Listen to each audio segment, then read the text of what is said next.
Allez, salut à vous, c'est Till, j'espère que vous avez passé donc un excellent week-end. On se retrouve ce mardi 26 janvier 2021 pour faire un point sur le marché crypto en 9 minutes. On commencera donc comme d'habitude par un petit point, un micro-point sur le marché traditionnel. On passera directement ensuite sur sur le Bitcoin hein, en hebdomadaire, en daily, en H4 comme d'habitude. On fera un tout petit point sur le cadre aussi de repérage horaire. On fera aussi forcément un point sur la dominance du Bitcoin ainsi que du coup sur Ethereum Bitcoin, ce qui est simplement du coup la dominance du Bitcoin mais en reversal. Hein. Et on fera un point sur deux alts, donc l'alt dont on avait parlé la semaine dernière, donc le Have et le VET. On fera un point sur le VET aussi, qui a l'air de structurer des choses relativement intéressantes d'un point de vue hebdomadaire. Je rappelle simplement que si vous avez certains soucis au niveau des éléments de langage donc, qui seront utilisés au cours de cette vidéo si vous êtes nouveau, hein, n'hésitez pas directement à aller checker le lexique. Hein, donc c'est simplement ce document qui est disponible dans un Google Drive au sein de la description sous cette vidéo. Donc n'hésitez pas à aller le checker. Et puis vous pouvez aussi nous rejoindre sur le Discord où on partage des techniques, etc. Vous pouvez donner vos points de vue. Poser des questions, etc., etc. Allez, on est parti directement. On va faire un point très très rapide hein, sur le marché traditionnel. Pas grand chose de plus hein, par rapport à la semaine précédente. On est quasiment sur des hauts de marché. Donc voilà, la tendance est largement soutenue au-dessus de la moyenne de 100, que ce soit sur le marché européen ou américain. Et on maintient aussi cette dynamique haussière en horaire. Hein, on est encore au-dessus des moyennes Vegas 1 heure. Donc clairement, la tendance est encore très largement haussière. Au niveau du dollar, on est toujours en train de travailler ce Vegas, donc pas de changement par rapport à la semaine dernière non plus. On travaille ce Vegas, donc là maintenant on attend un vrai rejet et on veut nous aller chercher les 88 et les 87. D'un point de vue technique, c'est un niveau qui est extrêmement intéressant. Et sur le gold, toujours la même chose, canal baissier hebdomadaire, toujours pas franchi, toujours pas cassé, donc tant qu'on le casse pas en cours de clôture et tant qu'on parvient pas à casser dans la foulée, du coup, ça donne pas la force de casser, entre guillemets, les 1960, 1970, il n'y a pas grand-chose à dire là-dessus.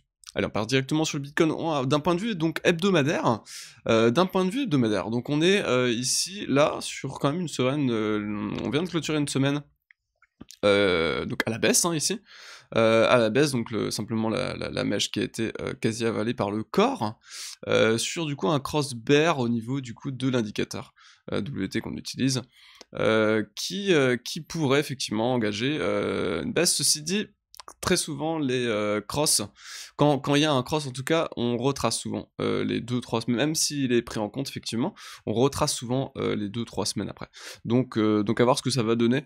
Bon, ici on a un cross, mais bon, finalement on n'a rien, parce qu'on n'a pas de divergence particulière, on est sur un sommet d'un point de vue, même s'il est effectivement extrêmement haut, on a tapé des 97 quand même, hein, donc il est effectivement très très haut, donc la tendance entre guillemets est très forte, donc ça veut pas forcément dire que c'est extrêmement bear, hein, ça veut juste dire que que le momentum est extrêmement puissant, et on peut comme ça stagner à l'idéal dans les 95 pendant plusieurs semaines, voire plusieurs mois, hein, donc clairement c'est pas un indicateur qui dit qu'il faut vendre, hein, c'est pas...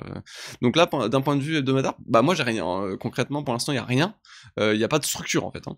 Pas de structure à part un top, et 2 bougies de retracement, et une troisième qu'on est en train d'entamer. Donc écoutez, pour l'instant, pas grand chose, on voit quand même certains niveaux intéressants, du genre le niveau des 38.2, 0.38.2 à 27 500, et on a aussi le POC, l'autre niveau derrière c'est le POC. Le POC du coup mensuel. Hein. POC mensuel qui va se situer à 23 453, donc toute cette zone va être aussi intéressante si on y vient, mais je suis pas concrètement convaincu qu'on puisse qu'on y aille, simplement. D'un point de vue daily, on n'avait pas d'excès non plus particulier, hein, sur l'indicateur que j'utilise en tout cas, on n'avait pas d'énormes TP de prise de profit sur ces niveaux. Écoutez, même si au final ça aurait pu être sympathique, j'ai pas eu de setup, donc quand il n'y a pas de setup, il n'y a pas de setup quoi. Globalement par contre ici on est en train de créer potentiellement de créer une belle divergence haussière cachée d'un point de vue daily, donc avec ici un creux, hein. Un creux donc qui lance toute la tendance, hein, toute la tendance qui a eu lieu donc juste après, donc ce creux extrêmement important entre guillemets, hein. Donc il est ici, hein, si on veut faire la relation avec le momentum, il est simplement ici, quasiment en zone de neutralité, donc assez intéressant pour prendre en compte. Et ici, on voit qu'on est bien plus bas. On est bien plus bas, on a franchi la zone de neutralité, alors que bah, d'un point de vue du prix, on est quand même bien plus haut, quoi. Donc clairement ici, on a une belle divergence.